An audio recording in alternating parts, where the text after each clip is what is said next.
Avertissement. L'émission qui suit comporte des propos et des informations de sources douteuses, véhiculées par des personnages tout aussi douteux, dont l'accoutrement fait honneur à leur comportement.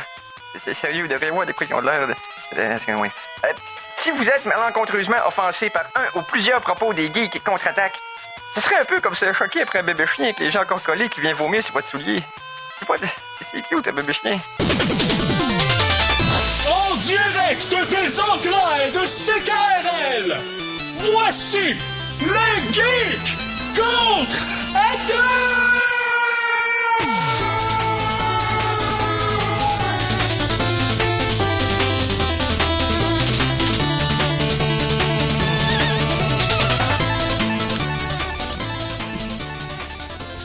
Alors... Hein? Ouais. De même.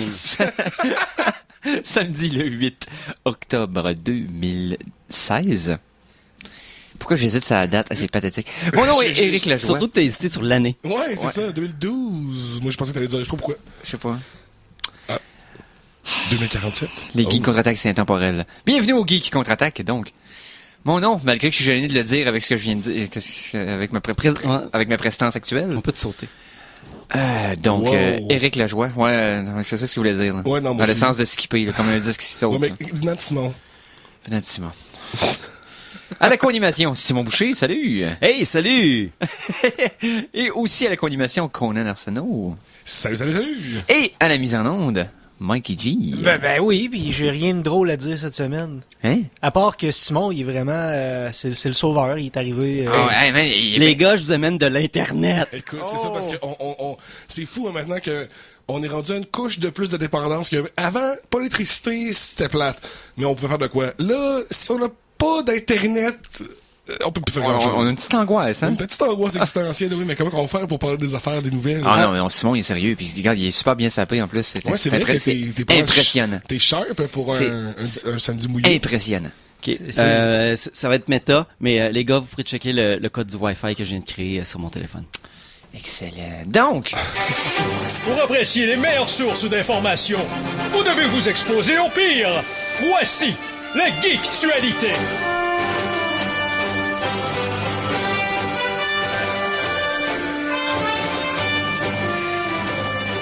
L'art de faire du temps sans que ça paraisse. Laissez 3 secondes de plus au thème. alors, les geektualités. Qu'est-ce qui s'est passé dans les actualités geeks selon vous, messieurs? De nombreuses choses. Ok, ouais, c'est pas plein, mais de nombreuses. Oui, je dois avouer que cette semaine, j'ai eu des... Est-ce que t'as découvert des animaux étranges cette semaine, Simon? Non. Est-ce que quelqu'un de célèbre est décédé aujourd'hui, Simon? Non plus. Ok. Mais, pardonnez-moi. On pourrait peut-être aller vers un animal étrange sans être un animal étrange. Est-ce que vous connaissez l'oiseau bionique? L'oiseau bionique. C'était pas une série animée manga des années 80 super triste? Non, c'est sur l'oiseau bleu. C'est un spin-off de la femme bionique vraiment pas levé. Non, c'est pas un vrai oiseau. Il est pas vraiment bionique. Fait que jusqu'à présent, je vous ai menti, 2 mais fois. c'est pas vraiment de ma faute. C'est un nouveau drone Ok. qui a la forme d'un oiseau. À la maison, vous ne le voyez pas, mais en studio, vous pouvez voir, c'est un châssis qui a l'air quand même d'un torse d'oiseau, 2 ailes qui ont l'air d'être des ailes d'avion, mais qui ne sont pas fixes sur le corps. Il est fait pour battre des ailes, ainsi qu'une queue très très stylisée, mais quand même. Donc, ça ressemble quand même jusqu'à un certain point à un oiseau. Pour les gens à la maison, il y a des modèles de trucs comme ça qui se vendent dans les comme Dollarama chinois. Là. C'est comme des petits oiseaux comme ça que tu pitches dans les airs, puis juste avec la friction du vent, les ailes ils flappent d'une manière naturelle. Ça ressemble à de l'origami. Oui, c'est ça. On est vraiment plus proche de quelque chose qui a pas l'air d'un drone que d'un drone. Donc c'est intéressant quand même. Je commence à voir le concept, là. Ouais. Comment que ça fonctionne? C'est quand même intéressant parce que c'est un petit drone non télécommandé. Il y a une durée de vie de 8 minutes. Mais il vient avec un œuf sur lequel que tu peux le placer et puis ça le recharge jusqu'à 12 fois. Donc, ça vient avec son propre pack de batterie que, tu fais voler ton oiseau 8 minutes, il s'en va revenir, il s'en va couver pour charger. Il couvre, Ouais. il se recharge, tu peux le renvoyer comme ça 12 fois, ce qui est quand même pas si pire. Donc, 12 fois 8 minutes, c'est quand même un temps de vol intéressant. Je pensais que t'allais dire qu'elle allait se promener avec son œuf, que tu pouvais dropper des choses dans l'œuf. Là, j'étais comme wow. Mais non. Mais Non. c'est quand même pas pire aussi, t'as ton pod avec toi. Exactement. Fait que non, c'est juste un nouveau drone, mais cette fois-ci, il ressemble à un oiseau. Il bat des ailes, tout le kit. Fait que c'est quand même intéressant. Éventuellement, ça va être, on se promener dans le, je sais pas, le parc des Méserets. Puis ça va être des écureuils drones ou quelque chose du genre. Ceux qui ont vu le vidéo, il avait attaché une GoPro sur un aigle. Oh. Ah ouais. Ouh. Oui, c'était complètement fou. Fait qu'imaginez un oiseau comme ça, avec une caméra vidéo de qualité ou quelque chose du genre, ça peut faire des images assez malades. Là, imagine si tu réussis à mettre une GoPro sur le lapin que l'aigle va pogner. Là, il y a... Ben, t'en as une sur les deux, puis tu peux voir les deux ça. points de vue, puis tu peux changer à volonté entre la proie et le prédateur. C'est le prochain YouTube. Ce qui est un peu fascinant de ça aussi, c'est le fait que le drone ne ressemble pas d'un drone. Donc, ça peut être une façon subtile de le voler à des endroits où t'es pas supposé faire voler des drones, mais qu'au lieu d'être un rang de petits racks Ouais. à hélice, comme la plupart ont de l'air. Quelqu'un là, qui ça regarde donne un rapidement, ça peut avoir l'air d'un oiseau. Donc, Ouais, c'est ça. à un certain point, oui, on s'en vient là-dessus, là, des faux drones. Ici, on dit bionique, mais oui, des choses qui devraient être certaines choses, mais pour l'espionnage, une sorte de lampe sur pied qui a des roues que tu peux contrôler à distance, tu la déplacer dans une pièce, fait que tu peux déplacer ta caméra un peu partout pour espionner dans une pièce, quelque chose genre, ça s'en vient malade. Ben là, on peut déjà faire ça avec, tu sais, là, les espèces de... C'est comme des Segway avec un iPad dessus. Oui. Que tu contrôles ça à distance, puis tu fais ton magasinage, mettons, de chez vous, mais dans le magasin, t'as comme un petit robot qui se promène, qui avance, puis t'as ton écran devant, puis là, Ah, je le sais. Puis ça fait du FaceTime, là. Il y en avait, on les a vus dans plein d'émissions. Il était dans Oui. Community, il était dans South Park, des choses comme ça. Ouais, c'est ça, je me sais pas c'est quoi le nom du produit, là, mais ça serait drôle de... Une de mes connaissances avait ça avec un tapis roulant là, omnidirectionnel, tu sais, que tu pouvais grouiller n'importe quoi avec son iPad. Moi, j'étais là, il était tout le temps près à moi. C'était fatigant, là. J'ai dit arrête, c'est pas drone. Ah, tu veux...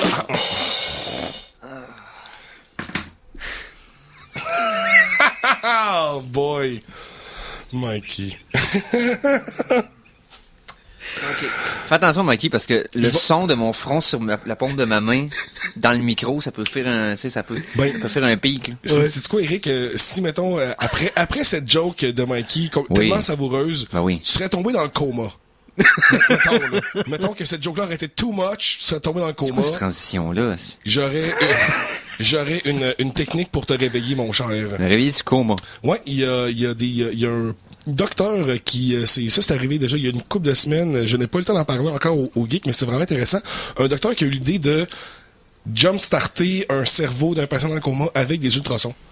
OK. Et le patient s'est réveillé. Donc, à la même manière qu'on fait des électrochocs pour Ouais. le cœur, Le cœur et les muscles. Ben, ce serait les des muscles. ultrasons qui... Ouais. Ah, ouais. Donc, ils ont comme pointé une espèce de... Ils sont allés évidemment viser une zone très précise dans le cerveau. Ils ont pas comme fait juste une grosse bombe at large, le gars. C'est ça? Un EMP. C'est Ils ont pas juste mis quelqu'un dans une caverne puis ils ont lâché des chauves-souris. là. Non, c'est ça. Ben, ça, ils ont fait ça une fois puis ça a fait Batman. Mais, non, là, c'est vraiment ils ont précisément, je pense que c'était une zone de, si je peux le voir ici, là. Du cerveau? Oui, la zone dans le cerveau était vraiment, là, Ça doit être le bulbe rachidien ou quelque chose comme ça qui les fonctions motrices primaires, là, les fonctions... Tout ça pour dire que dans le fond, c'est vraiment un défibrillateur cérébral. ouais.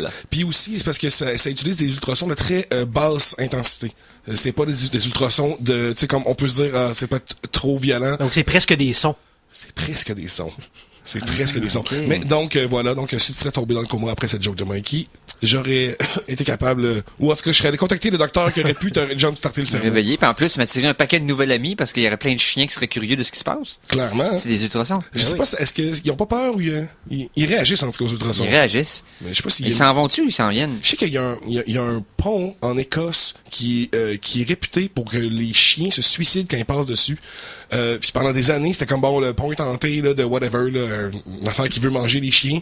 Puis là, il y a des scientifiques qui ont analysé la place, tout ça, puis il y a un taux naturel de résonance qui se fait qu'il y a vraiment des hautes fréquences précisément au pont. À cause du vent, puis À cause de plein de choses, là, comme je pense que c'est la roche dans laquelle que c'est, puis il y a une rivière qui passe en dessous. Fait que que ils entendent ce son-là, puis ça fait virer fou, fait qu'ils se garochent en bas. c'est la roche en bas. My God. OK. Ouch. Ouais, je pense que je retrouve cette affaire-là, mais c'était très intéressant. C'est une comme belle petite petit- chronique insolite, ça. Ouais, ouais. Ah, barnouche. Autre chose, les boys? Oui. On va parler de vos mains. Ouh. Ben, elles sont sales, mais ça, c'est votre problème. Lavez-vous les mains, gang de dégoûtants. Deuxièmement, pourquoi avons-nous 5 doigts? Qu'est-ce qui cause l'apparition des doigts sur les mains? Bon, les scientifiques ont regardé au niveau évolutif chez les souris, etc., et d'autres animaux. quand la formation des doigts se fait-elle et quel gène est relié à ça? Ils ont découvert un gène en particulier qui, lui, dans le fond, c'est le OXA13 et le OXD13, qui sont ces gènes-là sont aussi présents chez les poissons. Et chez les poissons, c'est ce qui fait la formation des nageoires. Il y a des petites branches qui font des nageoires, mais tu sais, des poissons, des petites branches pour faire chacune des nageoires, il y en a plusieurs. Qu'est-ce qui a fait que certains poissons ont continué ça? On le sait pas. Cependant, on a découvert que ce qui fait que la différence entre la nageoire et la main, c'est que le gène n'est pas activé au même moment dans la formation du fœtus. Dans la cuisson. C'est ça. Dans le fond, le gène chez le poisson est activé au moment de la formation de la main, pardonnez-moi l'expression. C'est pour ça que sa main au complet est une série de doigts. Tandis que chez l'humain, c'est activé plus tard. Donc, la main finit par des doigts et non pas une longue série complexe Parce de qu'on a doigts. quand même des membranes, mais sont très, très, très, très subtiles à la base de nos doigts. Ouais, là. C'est à pas comme moins un- que tu aies les mains palmées. Là. Ouais, Ouais. ça arrive. Là. Mais c'est pas pour dire qu'on est vraiment proche des poissons, c'est juste pour trouver que c'est les mêmes structures entre différents animaux à différents stades évolutifs. C'est pas des gènes différents qui font les mêmes que les nageoires, c'est les mêmes gènes, c'est juste l'ordre dans lequel vous les placez vont créer des résultats différents. Parce en déplaçant la stimulation de ce gène-là dans des fœtus de souris, ils ont réussi à créer des souris à 7, 8, 9 doigts super facilement. Ok, mais pas des nageoires, là. Non. Oh. Mais ça reste quand même des souris, là, c'est pas des poissons. Tu peux pas comme désévoluer puis devenir, transformer, je sais pas moi, un roi en champignon ou quelque chose du genre, comme dans les mauvais films. Ça se là. fait pas. Non. Damn. Fait que donc, ce qui est intéressant ici, c'est les gènes entre différentes espèces ont les mêmes gènes, c'est juste ils sont pas activés au même moment. Et donc, le mélange du timing du gène ainsi que ton code génétique en général Oui. cause des résultats extrêmement différents. Donc, Intéressant, nous sommes tous plus proches des poissons qu'on le pensait. Et aussi, nous sommes tous plus près des grands singes que l'on pensait. Évidemment, tu sais, Ah, pour on nous, le savait c'était- déjà, On là. le savait déjà. Mais il y a eu un article qui a été publié de 4 chercheurs qui ont fait un vidéo là-dessus. Et on va essayer de le mettre sur la page des geeks. C'est intéressant à voir. C'est avec des orang-outans. Et puis, ils montrent à des orang-outans des séquences. Des séquences un humain qui arrive dans une place, qui place une roche, un singe, qui est en fait un humain juste déguisé en singe, mais pour le singe, lui, dans sa tête, c'est un autre singe. Le singe arrive, quand l'humain est parti, change la roche de place, ou tu sais, la cache à un autre endroit. Ouais.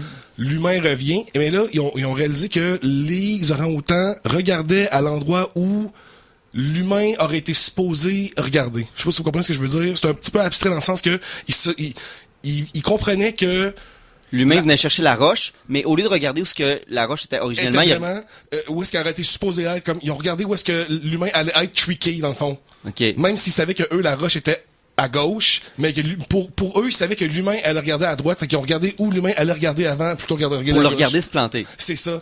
Dans le fond, il était capable de suivre l'arc narratif des actions. C'est Dans le fond. exactement ça. Puis ça, c'est quelque chose qu'on pensait qui était propre à l'humain. Puis c'est vraiment important comme développement dans la psychose, donc dans la psychologie des animaux. Donc c'est assez intéressant de voir ça vraiment que. Mais c'est aussi surtout de revoir qu'un singe reconnaît un humain déguisé en singe comme Ouais. un autre Ouais, le singe. singe, c'est un autre affaire. Mais ils font pareil avec les corbeaux. Il y a des expériences récentes, ces corbeaux, qui montraient qu'ils étaient capables de résoudre des énigmes pour obtenir de la bouffe, qui comportaient plus de 6 et 7 étapes différentes. Je suis sûr que j'aurais failli à 3. Donc, tu sais, il fallait pas juste qu'ils comprennent qu'ils fassent telle chose, mais il fallait qu'ils comprennent dans quel ordre qu'il fallait qu'ils le fassent, puis ils étaient capables de le résoudre. C'est assez extraordinaire. Il me semble que j'ai lu quelque part que ça, les corbeaux, ils étaient pas loin ils étaient quasiment classés comme les primates au point de vue des raisonnements, là, ils étaient vraiment, Oui, ben la résolution de problème, mais c'est surtout parce qu'ils ont vécu. Les corbeaux existent maintenant pratiquement exclusivement qu'en présence des humains. Il y a une partie infime des corbeaux Sont sur la Terre sauvages. qui sont sauvages. La plupart vivent à des endroits urbains ou ruraux, ce que les gens qui vivent. Puis ils se sont adaptés à nous, sont habitués à nos patterns, à la façon que l'on se déplace pour pouvoir se nourrir puis éviter d'être dans nos pattes. Donc, on y va-tu en musique? Ah oui, non. La chanson de la semaine! Est-ce qu'on s'en débarrasse tout de suite, Eric? Non. Non. Mais non, mais non. On va commencer fin, par, Mikey. on va commencer par le repas, puis ensuite on va aller avec le dessert. Ouais, Hein? ok. Parce que cette semaine, j'ai oublié de vous en avertir au début de l'émission.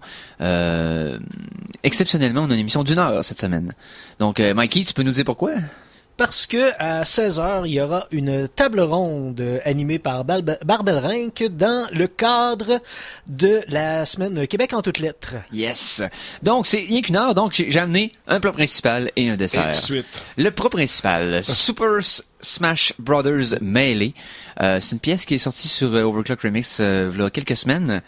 Mais c'est une pièce qui est tirée de F-Zero, mais la pièce de F-Zero à l'intérieur Dans de Super Smash, Smash, dans le fond, ok. qui se trouve être le thème de Captain Falcon. Ok, Oui. oui, c'est ça. Le Captain Falcon qui est le pilote dans F-Zero. Qui est un Voilà. des pilotes. Il y en avait 4 dans la Maintenant, dans version Smash originale. Bros. Ouais, c'est ça. Donc, qui fait le Falcon Punch, bien sûr. Donc, on va y aller avec la pièce Hank Jenkerson's Wild Ride. Et c'est du remixeur Longue Boîte de Chocolat. Long Box of Chocolate, c'est le nom du remixeur. J'aime C'est un nom d'artiste. Ouais, c'est ça. Une longue boîte de chocolat. L'artiste Pas une anciennement connu sous le nom de Longue Boîte de Chocolat. Bon de chocolat. Donc, on écoute ça et on vous revient tout de suite après pour les geeks contre-attaque.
Et on vient d'entendre la pièce Hank Jenkerson Wild Ride. C'est du remixeur Long Box of Chocolate et c'est tiré du jeu Super Smash Bros. Melee.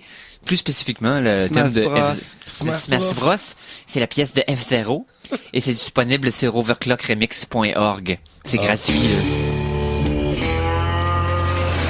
là. Nous nous apprêtons à vous entretenir de faits vérifiables, véridiques, éprouvés. Mais pour combien de temps?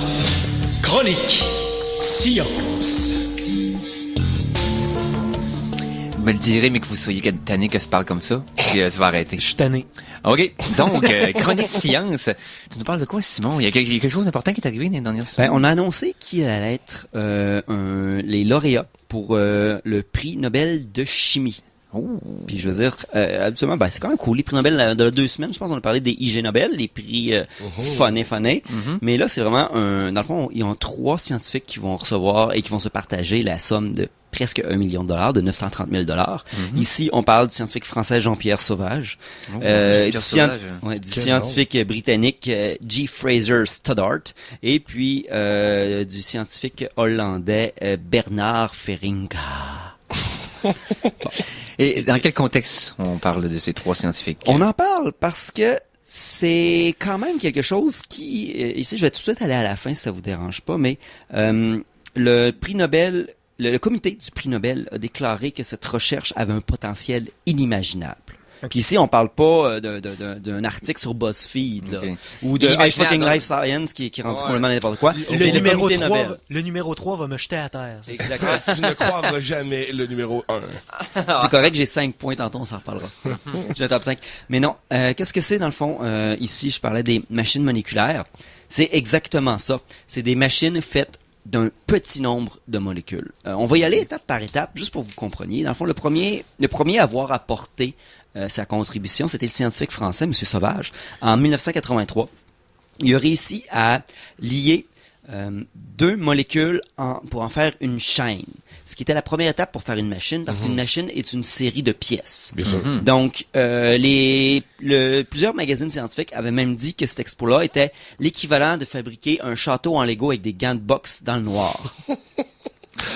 Parce que... Je me souviens, tu n'as pas déjà parlé de ça? Parce que je me souviens de cette analogie-là que tu avais déjà dit. Non, j'ai jamais dit ça. Il me semble que je me souviens que tu avais déjà dit ces mots-là. C'était peut-être par rapport à autre chose. Oh. Des sentiments déjà vus. Oui. Ensuite, Stoddart, je pense que c'était le Britannique. Lui, en 91, a créé un anneau de molécules. Donc, il a utilisé la technique de Sauvage pour faire un anneau. Et cet anneau-là de molécules se déplaçait de façon contrôlée sur un axe. Dans le fond, lorsqu'il augmentait la température ambiante de ces molécules-là, en leur fournissant de l'énergie thermique, ça faisait tourner l'axe et donc la roue de molécules. Fait que c'était une roue moléculaire. Bon. Finalement, la dernière partie, c'est l'équipe de Feringa qui, eux, ont continué à travailler sur le petit moteur fait par le docteur Stoddart pour faire, dans le fond, une autre roue qui tourne sans cesse sur son axe. Mais depuis ce temps-là, eux, ils ont continué à travailler sur la roue. Ils sont capables de faire maintenant une roue qui tourne à 12 millions de tours par seconde. Wow. Et 12 millions de tours par seconde. Ça génère des joules en maudit. Et en enchaînant plusieurs de ces roues-là, ils ont été capables de fabriquer ce qu'on pourrait appeler un nano-voiture. C'est une voiture composée de 4 nanoroues qui permet de se déplacer, puis en plus, qui se tiennent ensemble. Donc, c'est un ensemble qui est environ une voiture à 4 roues motrices, mais de façon nano. Fait qu'il va clairement avoir le premier microbe qui va hijacker ça, qui va embarquer dedans GTA style, qui va tuer les scientifiques, qui va s'en aller à 19 millions de tours seconde. Ouais. Dans le fond, aussi loin que son échantillon va l'amener. Il va tic sur le bord du pétri. Donc, les 5 points qu'on a là-dessus qui est intéressant, c'est que c'est quand même 1000 fois plus petit qu'un brin de cheveux. Ici, on est vraiment dans le microscopique. Oui. Donc, c'est utilisable à beaucoup de niveaux.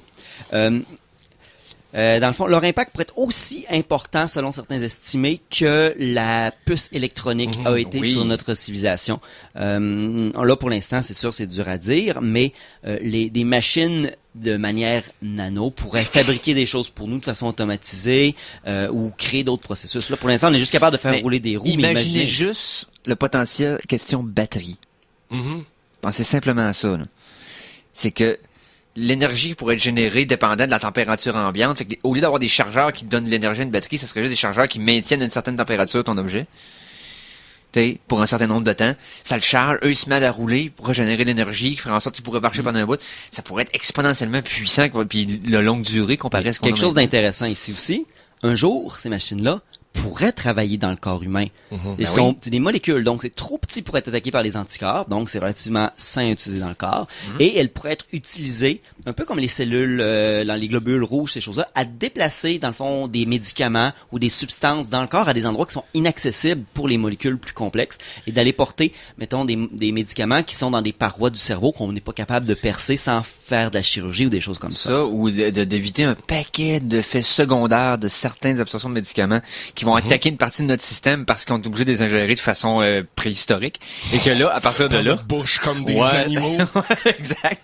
Et que ce procédé-là pourrait amener le médicament exactement au bon endroit avec une simple petite injection ou quelque chose du genre. Hey, les gars, imaginez, extraordinaire, hein? imaginez, là, on est des personnes bien ordinaires avec un QI pas particulièrement élevé, non. C'est ça. Et merci. D'autres moins que d'autres. Mais avec ce on vient juste de penser à plein de choses. Imagine eux à quoi ils pensent. Non, mais c'est Ben, ça. un autre exemple ici, on parle d'un ordinateur moléculaire Oui, son attaque en qui pourrait fric. être dans ton corps. Et puis son travail, c'est qu'il envoie ces nanorobots-là se promener pour te faire un système défensif contre les maladies, mais contrôlé, plus petit, et qui trouverait les maladies avant même qu'elles t'attaquent. Fait que t'auras un deuxième système pour protéger l'intérieur de ton corps, mais qui agirait avant ton premier système Le naturel. processeur de Tower Defense. Littéralement, c'est ta première ligne de défense, après ton corps embarque. Mais c'est vraiment intéressant. Mais moi, il y a tu sais, mon côté science-fiction. Ça va être utile pour le mal, oui, me oui, dit qu'il y a oui. quelque chose, c'est comme, en fait, pas nécessairement pour faire mal, mais je me dis que la conjonction, mettons, de ces micro-machines, des nanomachines, pardon, et de l'intelligence artificielle qui s'en vient. Parce que là, on s'en vient bientôt là au paroxysme de ce que nous, on peut quasiment comprendre comme l'intelligence humaine. Oui. Il y a certaines affaires... Par concept. On verra pas la singularité de notre vivant. là. Ça dépend parce que là, ça va de plus en plus vite que, mettons, là, le meilleur joueur de Jeopardy, c'est un ordinateur et ça va le rester à tout jamais. Le meilleur joueur d'échecs, c'est un ordinateur et ça va le rester à tout jamais. Les humains, on pourra plus jamais dépasser ces affaires-là. Une fois qu'on va franchir cette affaire-là, ça va être dur de pouvoir se dire... Tu sais, c'est dur avec une intelligence inférieure de créer une intelligence supérieure en se disant, ouais, elle va avoir nos bons intérêts à cœur. Fait que là, si on prend cette intelligence-là et on la met aux commandes de nanomachines, oh boy... Ah, t'as trop peur. Non, mais ça va être... J'ai hâte de voir ça. Parce que moi, je pense qu'on va fusionner, tu sais, à un moment, il va y avoir des micro-bio-machines, puis on va tout fusionner dans l'espèce de mer de machines. Mais juste pour vous donner un peu le contexte, présentement, tout ce que c'est des roues qui tournent. Mais c'est... Ils ont ramené à notre place.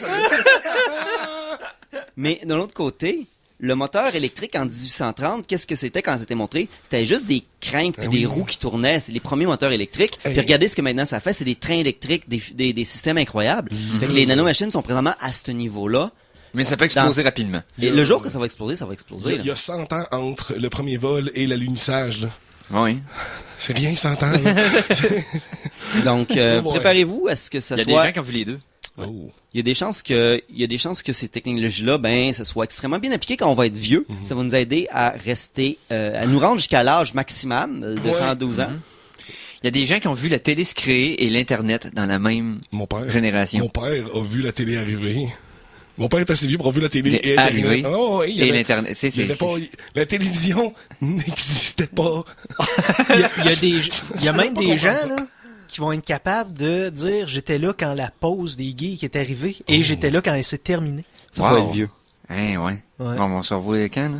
Ben, Dans un futur 3 quelconque. minutes. OK, 3 minutes. Fair enough. Alors attention, ici c'est François Pérusse et ce que vous écoutez en ce moment, c'est les Geeks contre-attaque. Fait que watch out. À CKRL 89,1. Kalachnikov, la compagnie, a décidé de refaire un branding, de refaire l'image du très vieux et quand même vénérable fusil, le AK-47. À partir de maintenant, le Kalachnikov, mesdames et messieurs, est une arme de paix. Toute l'actualité techno dans l'émission Les Geeks contre-attaque dans un instant. Ouais, c'est ça. C'est des chips de 6 pouces de large et de 4 mm d'épais. Voilà. Ouais. Ils sont plus gros que les chips ordinaires en plus. Qui viennent avec un petit sachet, que ça a l'air de la mayonnaise, mais en réalité c'est du Saint-Doux. Ouais, puis il y a comme plus de sel dedans. Puis en dedans, il y a du gravy. Ouais, c'est ça. Dans le fond, c'est la sauce qui tient le sel ensemble. Oh my God, qu'on est rendu loin. Le sac lui-même est frit. les propriétés Marvel, Disney, Star Wars, Square Enix, Final Fantasy dans la série qui...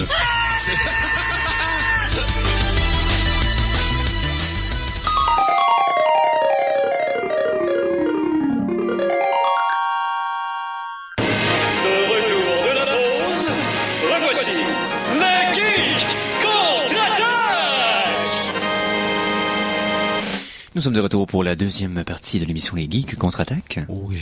Oh yeah. Et vu que pendant la pause publicitaire, les geeks... On fait une terrible erreur. Ouais, ils ont regardé une bande-annonce. Ils vont vous en parler. Allons-y avec Chronique Cinéma. Michel, s'il vous plaît. Chronique Cinéma!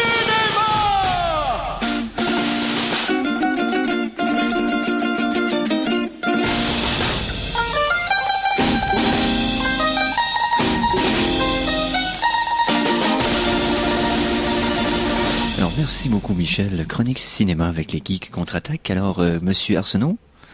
Oui, donc nous avons écouté la bonne annonce du très attendu film hautement intellectuel, hautement philosophique par la très grande compagnie de production Saban. Je crois que ça a été écrit basé sur les écrits de Ayn Rand. Oui, effectivement.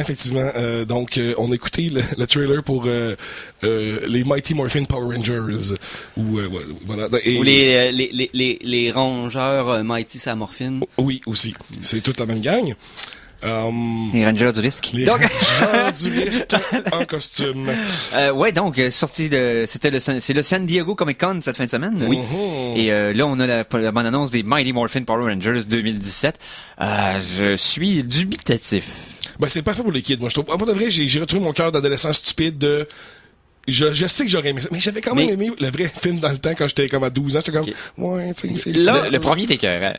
Mais à vous, avec Ivan Oz pis tout. Mais faut mettre quelque chose au clair, parce que là, vous parlez des vieux Power Rangers. Les vieux Power Rangers, c'était du stupide, funny, cheesy. Là, ça a l'air d'être dans le Murderverse de DC Comics. Ça se prend au sérieux, là. C'est vrai que c'est... Un peu plus, il y en a un qui va dire, le Black Ranger va dire, I am the Night. Puis, il y a ça. Puis j'ai eu une vibe de... Quand j'ai vu la bande-annonce du remake de Breaking Point. Ouh. Tu sais, de genre de... Le film de surf, là? Oui. C'est vrai, il y a un remake de ça. Il y a eu un remake de ça. Et la bande-annonce, c'était comme, OK, c'est une moins bonne version d'un film avec des acteurs que je connais pas. C'est le même. Puis c'est comme tellement genre juste des adolescents qui ont un look là. Ah, Point Break, oui, ok. Ouais, Point Break, ouais, Breaking Point, ça j'ai dit. Il me semble aussi, il y a quelque chose qui marchait pas, mais j'avais le bon film. Extrême limite. Extrême limite. Donc, je sais pas, je commande deux chaises, mais en même temps, on va. Ah, mais je veux dire, ça va être... Moi, je pense que ça va être le fun pareil, mais ça va trop se prendre au sérieux. Oui, il y aura pas l'overacting de Rita, machin, pis non, mais là, ça va dans comment je veux dire, le public du jeune adulte, donc les gens qui ont écouté Twilight, les gens qui ont écouté le Hunger Games, les gens qui ont écouté Divergent, les Maze Runner de ce monde. Ouais, exactement. Toutes les spawns de Harry Potter, qui, la plupart sont pas vraiment legit comparés à Harry Potter, parce qu'Harry Potter est encore respecté parce que l'univers était deep. Pour ce qui est des autres, ben, c'est pas toujours le cas. Mais on sent ce genre de vibration. Bien sûr, bien dans la bande-annonce, on voit pas les Zords. Non. On voit à peine des costumes qui ont déjà été présentés, mais qui ont l'air d'être beaucoup plus un mélange entre le costume d'Iron Man et le costume du Guyver, pour ceux qui pognent la référence. Ah oui, c'est ça, il y a quelque chose du Guyver. Oh, Bio Booster Armor Guyver. Oh, j'adorerais ça, Guyver. Autant l'anime japonais que les films. Même le film. Oh, et Mutronix puis Guyver 2. Guyver 2 est sensationnel. Mais c'est parce que j'ai pas dit ça en tant que compliment.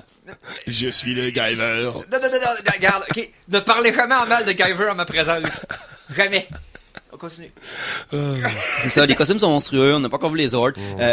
Rita Repulsa n'a plus le Repulsa dans son nom. C'est juste quoi? Ben non, je veux juste dire, elle ne mérite plus le Repulsa. Ah ben non. Elle a des longs ongles, mais elle monte de la peau et elle est pas répulsive. Exactement. Ben non, c'est une puis sinon, ben la grosse tête qui flotte va probablement flotter dans un mélange de cristal meth. Parce que c'est Heisenberg de Breaking Bad qui joue. Ouais, c'est ça, c'est Bryan Cranston qui fait... Ça va être bizarre. Mais qui avait déjà joué, lui, dans Power Rangers. Il a fait un méchant dans Power Rangers à un moment donné. Non, l'original? Il a fait un doublage de méchant.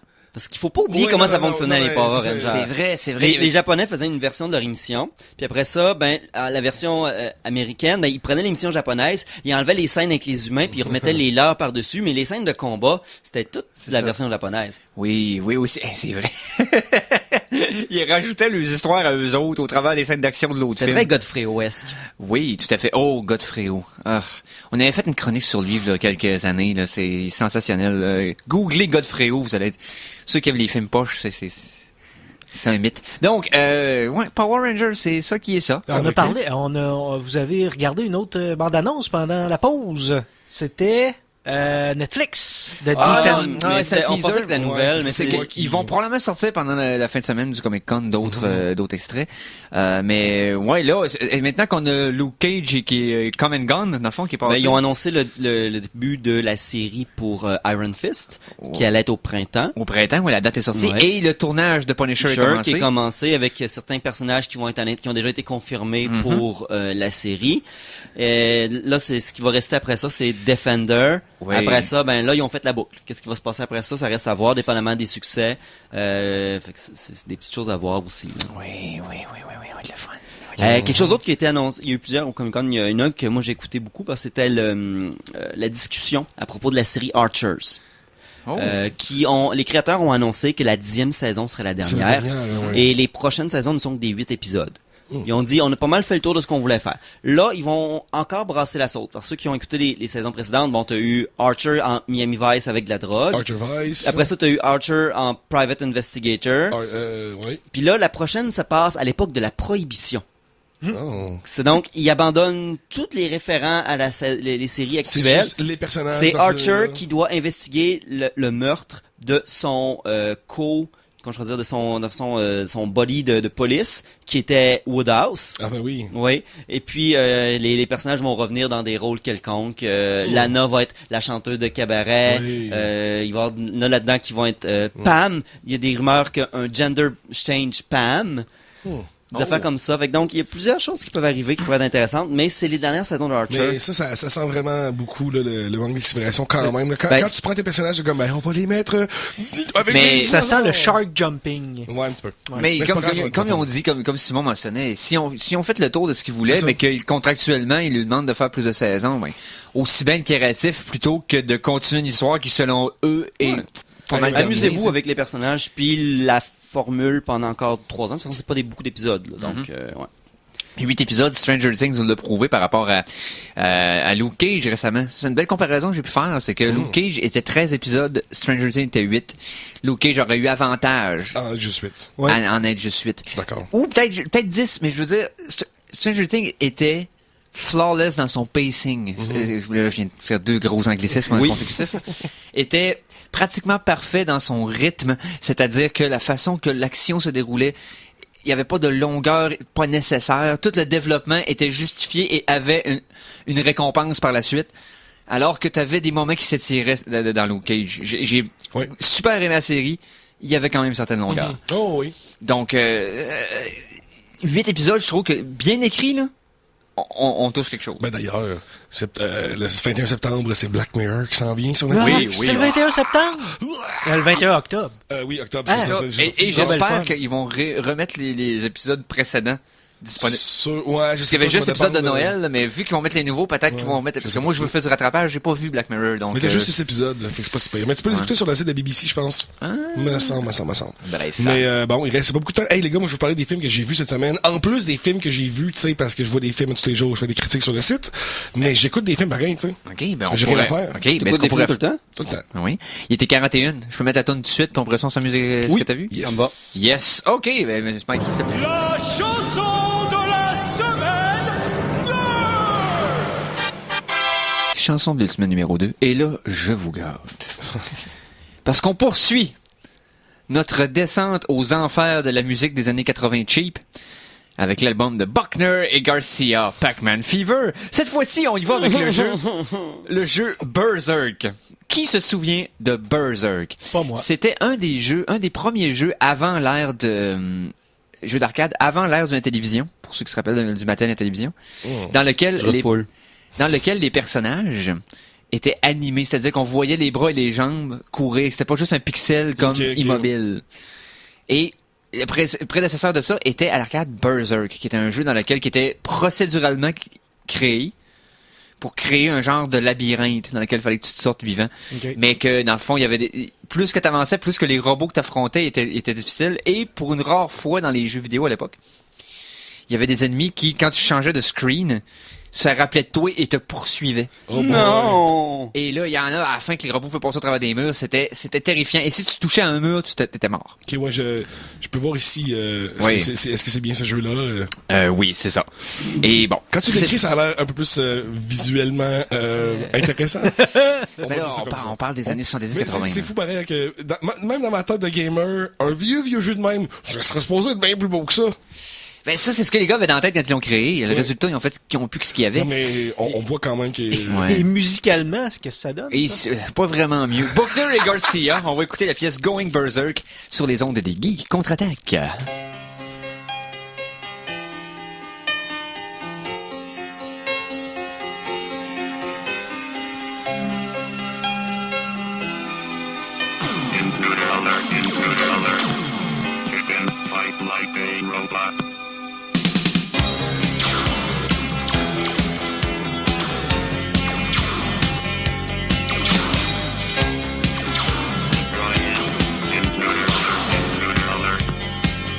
I can move and make directions once I start, I'm never done. I can go from room to room, I can crawl or I can run. I can wander through the maze, it's a wonderland at night. I can stop and aim my gun when there's a robot in my sight. I can wander through the maze, it's a wonderland at night.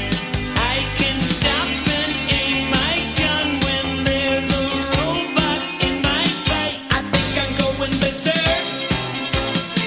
I think I'm losing my mind. I'm getting lost in the shuffle. It happens every time. I think I'm going berserk. Would you like to come too? I can't stop now, I'm addicted. I'm berserk over you.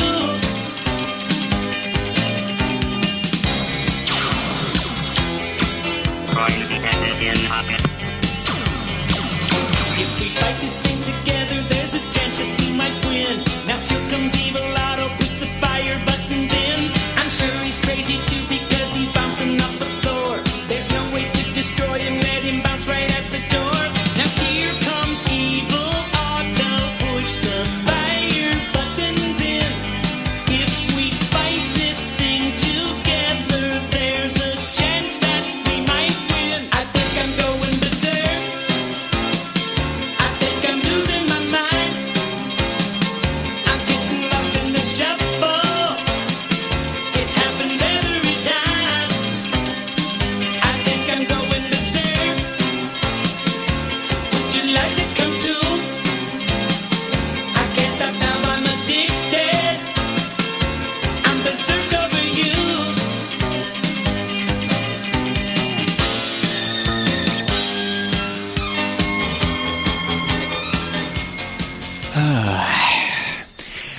Ah, c'est-tu pas bon, ça?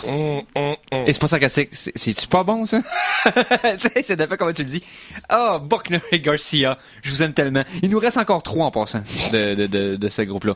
On parle du jeu Centipede, on parle du jeu Hyperspace, et on parle du... Ah non, j'ai oublié l'autre. Ça va être une surprise pour ça va être quoi, la 9e semaine? Hey, je suis un tortionnaire. Buckner et Garcia, la pièce Going Berserk de l'album Pac-Man Fever en 1982. L'émission revient pas après les fêtes. Oh, excusez. Oh. Après Cronen le barbare, Cronen le destructeur et Cronen le bibliothécaire, voici Cronen l'Arsenault. Conan. Oh yes! Je sais que t'as débuté une tradition maintenant, on peut dire ça comme ça. On va essayer de continuer ça à chaque année. Oui, donc à chaque année, qu'est-ce que tu fais en octobre? Papa? En octobre, je vous fais une critique de film une critique de film d'horreur par jour.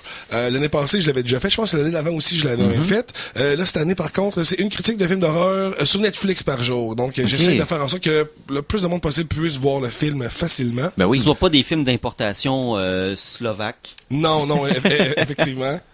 Tu le fais pour le meilleur et pour le pire. Pour le meilleur, c'est pour les auditeurs, et pour le pire, c'est pour toi. Pour le pire, c'est pour moi. Mais là, j'ai écouté un bon film en fin de semaine, mais allez voir la critique parce que c'est pas de ce film-là que je vais vous parler d'eux. Parce Où que c'est qu'on peut voir ça, ces critiques-là, tous les jours? C'est sur la page des geeks. La page des geeks. Sur Facebook. Sur le Facebook des geeks. Donc, Exactement. une fois par jour, vous allez avoir un nouveau film d'horreur. Ouais. Donc, un beau mois d'octobre. Puis, qui s'en vient. il y a comme plein de bons films d'horreur sur Netflix que je ferai pas le review de parce que j'en ai soit déjà parlé ici ou j'en ai déjà parlé ailleurs puis je les ai déjà vus. Fait que j'essaie vraiment de pogner des films que j'ai pas vus. Puis il y a pas beaucoup de bons films d'horreur que j'ai pas vus sur Netflix. Fait que là, t'es en train de vraiment de gratter le fond.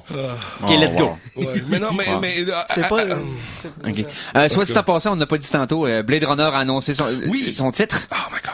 Alors, notre ami Denis Villeneuve, qui a annoncé que ça allait être Blade Runner 2047, je pense, c'est ça, ou 49? Ouais. 2040, quelque chose. Une date. Bref. Une année. C'est pas Blade Runner 2, c'est pas Blade Runner, c'est pas...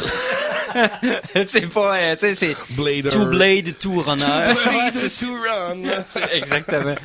Blade Runner 2049. 2049. Donc, Il se passe en quelle année le premier? Est-ce que c'est en 2019. 2019. Dans le futur dystopien de 2019. Dans une couple d'années. Mais parle-nous de ces films d'horreur-là, parce qu'on va avoir le temps d'en parler. Mais c'est ça, c'est même pas ces films d'horreur que je vais vous parler parce que j'ai écouté d'autres films en plus des films d'horreur. Parce que les films d'horreur, allez voir ma critique sur c'est ça. C'est votre petit tour quotidien sur notre page Facebook, c'est ça, dans le fond, exactement, pour ça. là, c'est pour, Tu nous parles de quoi, donc, cette là, semaine? Je vous parle de 3 films que j'ai vus. J'ai écouté 2 films qui sont vraiment pas pires, puis un troisième que je pense que j'avais déjà vu, mais j'avais oublié, fait que ça en dit long. Okay. Alright. Le premier, c'est Bloodfather, donc le retour de Mel Gibson dans les films d'action, si on veut. Avec Get the Gringo, qui avait fait il y a quelques années aussi, là, 2-3 ans, là, qui était surprenamment bon. Ouais, c'était pas super. Mais tu sais, ça faisait un bon bout qu'il a pas fait de quoi. Puis là, donc, moi, j'appelle ça comme Mel Gibson does Taken. Donc, c'est la fille de Mel Gibson qui arrive. Papa, je suis dans le trouble. Papa règle la situation. Donc, Mel Neeson. C'est pas mal ça. C'est pas mal ça. Mais là, c'est Mel Gibson contre les cartels. Mais tu sais, c'est drôle parce que j'ai écouté Sicario il y a pas longtemps. Et puis, Mel Gibson mentionne à sa fille comme tu sais, il y a un gars là-bas avec des tatous là, qui est un badass, mais lui c'est un sicario, tu sais, c'est un tueur à gages mexicain, puis lui il fera pas de quartier. Tout ça, j'ai repensé au film Sicario en me disant non, si ça avait été le tueur dans le film de Sicario, non, Mel Gibson, sa fille serait morte depuis extrêmement depuis le film serait commencé puis serait déjà mort. Le film aurait terminé là-dessus. Mais est-ce un bon retour aux sources pour Mel? Oui, quand même, on va dire. Mel est bon. Le film est ordinaire. Il y a beaucoup de moments que c'est... on a déjà vu ça. Il y a rien vraiment... Il y a rien qui me sort de la tête de « Oh wow, cette scène-là valait la peine plus qu'une autre. » C'est pas mauvais. Est-il capable de pousser son agenda antisémitique? J'ai-tu spoté? Non, je pense qu'il a complètement tiré à la plug là-dessus. Hein. Il essaie de... Ouais, non, mais il me semble qu'il est plus juste... righteous, mais c'est un ancien criminel qui connaît, tu sais. Peut-être pas lui qui l'a écrit et produit, non? Non, c'est ça, exactement. Il est juste acteur dedans. Exactement, il est juste acteur dedans. Il a peut-être produit, j'ai pas vu, là, mais c'est même pas lui. C'est Jean-François Richet qui a réalisé ça. Et qui est Jean-François Richet? Ben, c'est une très bonne question. Ouais, c'est un mystère. C'est un réalisateur. C'est un réalisateur. Donc, c'est pas mal juste ça, le bruit que ce film-là fait. C'est comme, ouais, OK. Mel Gibson, il est badass quand même, mais il peut plus en avoir d'autres, là, parce que là, ça va être Papy Gringo, là, dans pas long. Ouais. Là, dans pas long, ça va être... il y a juste Clint qui peut être le badass de 75 ans. Il y a pas d'autre acteur. Gran Torino for the win. Donc, voilà. Deuxième film que j'ai écouté, c'est quand même un film avec des très bonnes performances. C'est le film The Infiltrator avec Bryan Cranston dont on parlait tout à l'heure. Oui, c'est Walter White. Exactement. Et pour moi, c'est le papa de Malcolm. Là. Pour moi, c'est vraiment Hal, plus que Breaking Bad, mais bon, ça s'en dit long sur la force d'acting de ce gars-là. Donc, qu'est-ce que Infiltrator nous raconte? C'est une histoire vraie, une biographie de crime d'un agent des douanes qui, dans le fond, est un agent double, puis qui a fait partie du monde qui ont pogné Pablo Escobar. Donc, c'est quand même, c'est assez intéressant. Les acteurs sont vraiment bons. Puis c'est drôle parce que dans Breaking Bad, Hank, qui travaille pour la DEA, a donné au fils de Bryan Cranston un livre sur le douanier qui... Ouais. Ben, ça doit être lui. C'est ça. Ça doit être ce gars-là, là, parce qu'il est encore vivant, là, ce gars-là, tu sais. C'est méta pas mal, ça. J'aime ça, des petits liens comme ça. Donc, voilà. Tu sais, on suit un peu ses aventures, et puis comment sa femme... C'est comme sa vie de famille un peu, parce qu'évidemment, quand t'es agent double, c'est pas comme si ta vie était juste 9 à 5 à la station de police. Tu sais, comme des fois, il revient, il y a du sang un peu sur lui, puis ouais, là, j'ai oublié de tirer quelqu'un.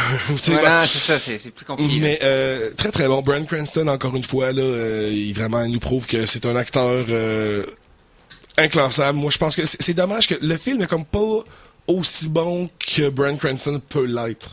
Genre Godzilla remake, là. Mais il était bon dedans, Ah, il était bon dedans. Mais, pas le problème, là. Le film est bon, le film est un 7 sur 10, là, aisément. Il y a rien de mauvais dans le film. Mais c'est parce que Bryan Cranston, je le trouve tellement bon qu'il me semble qu'il mérite d'avoir, David Fincher qui réalise. Il mérite le meilleur. Ouais. Il mérite un traitement à la Daniel Day-Lewis. Vraiment. Puis il y a Diane Kruger aussi qui est super bonne dans ce film-là. T'as dit quelque chose, mon Simon? Non, ça n'a pas ce que vous venez de dire. Continuez. Ok, bon. Et ton dernier film? Puis le dernier film que j'ai vu, c'est Neighbors 2. Donc, avec Zac Efron et puis Seth Rogen. Je l'avais-tu parlé ici? Je regarde dans mes notes, puis je les ai pas vus, fait que je me suis dit que je l'avais pas vu. Je l'ai regardé moi-même il y a un mois environ. J'ai trouvé ça bien. Oui, c'est bien. Il y a quelques moments, pour de vrai, là, que je trouvais comme très, très honnête. Tu sais, comme, mettons, à la fin, là, les deux qui sont comme avec leur petite fille, puis que les deux parents, ils parlent avec leur fille, puis ils sont comme juste contents que leur petite fille, elle veut être avec eux autres, tu sais, puis ils se mettent comme à brailler de joie, là, tu vas être notre meilleur ami toute notre vie, tu sais, c'est comme, c'est super cute, puis c'est super honnête. Mais tu sais, sinon, le film il est pas aussi bon que le premier. Parce que là, en fond, en essence, c'est la même histoire. Donc, à la place de la fraternité, c'est une sororité qui s'installe à côté d'eux, parce que les sororités ne peuvent pas faire de party sur le campus. Donc, eux, ils décident, non, et on va faire notre propre affaire. Fait que là, tu sais, puis là, évidemment, ça empêche les plans de vendre la maison de Seth Rogen. Qu'est-ce que t'en as pensé, mon Mikey, toi? Ben, c'est ça, c'est une comédie à laquelle on s'attendrait Seth Rogen totalement typecasté pour ça, là, l'espèce de rapport au party. Il commence à se faire vieux par rapport à la nouvelle génération d'acteurs. C'est drôle de voir le rapport entre lui et Zac Efron. Sinon... C'est un peu effronté de dire ça. Mais Zac Efron, pour le même, je le trouve drôle quand même. Ça fait partie des nouveaux acteurs que... Au début, tu penses pas qu'ils sont drôles, mais finalement, c'est comme, mais voyons donc, il est vraiment drôle, ce gars-là. Ben, c'est ça, il pourrait comme nous montrer qu'il est pas juste un gars de look. Genre, comme Ryan Gosling. Il peut faire d'autres choses que Saint-Cloud, là, avec des drames. Ouais, c'est ça, ben oui. Saint-Cloud. Oh boy. Il y en avait une couple, Fran, il en a fait des films de... Du potentiel. 17 Again ou whatever, là, voilà. C'est Chandler qui est dans son corps, là. Ouais, donc Neighbors 2, il y a comme pas vraiment de scène qui reste comme haha, cette idée-là est vraiment bonne. Oui. Je pense que ce que j'ai trouvé drôle, c'est le concept de Zac Efron, qui est un personnage complètement déconnecté de la réalité, que tu sais, pour lui tout est un party. Il ne connaît la vie que en termes de party. Seth Rogen, il apprend à faire bouillir des œufs, faire des œufs durs. Puis là, tu sais, il voit l'eau qui bouille, tu sais, puis il met sa main dedans. Ah, ça c'est chaud. Ben non, tu sais, mets pas ta main dedans. Ouais, mais là, je pensais que c'est comme un jacuzzi. Tu sais, comme il est vraiment, tu sais, ça bouille, tu sais, pour lui, c'est comme un jacuzzi, comme, tout est juste en relation des parties, comme, c'est drôle de voir ça, mais, ça tombe un peu à plat comme comédie. C'est vraiment pas la comédie que je réécouterais, de même, là. Non, juste, tu réécoutes pas ça, là. Non, ça fait partie de Been There, Done That. Ouais. Je l'ai vu, je peux passer au jour. Et voilà. Donc, Maggie? Ben oui. C'est pas mal ça. Donc, hey, je pense que ça fait le tour. Merci, Conan. Ça me fait plaisir. Merci à Simon. Merci. Alors, c'était la fin de cette version 1 heure. Hey, ça me fait drôle de dire ça. Exceptionnellement, version d'une heure des Geeks contre-attaque. Donc, merci d'avoir été là. Merci, Mikey. Eh ben, ça me fait plaisir. Suivez-nous sur YouTube, Facebook, Snapchat, Twitter. Même dans la vraie vie, si vous voulez. Ah oui, essayez de- suivez-nous. Surtout si on joue de la flûte pour vous attirer vers un piège. Dans les crevasses de la montagne. Et ce sera une table ronde animée par Barbel Rank dans le cadre de Québec en toutes lettres qui suivra à l'instant. Blah blah Yes. blah, blah blah blah. Alors, merci d'avoir été là. On s'en reprend la semaine prochaine. Sur ce, salut les geeks!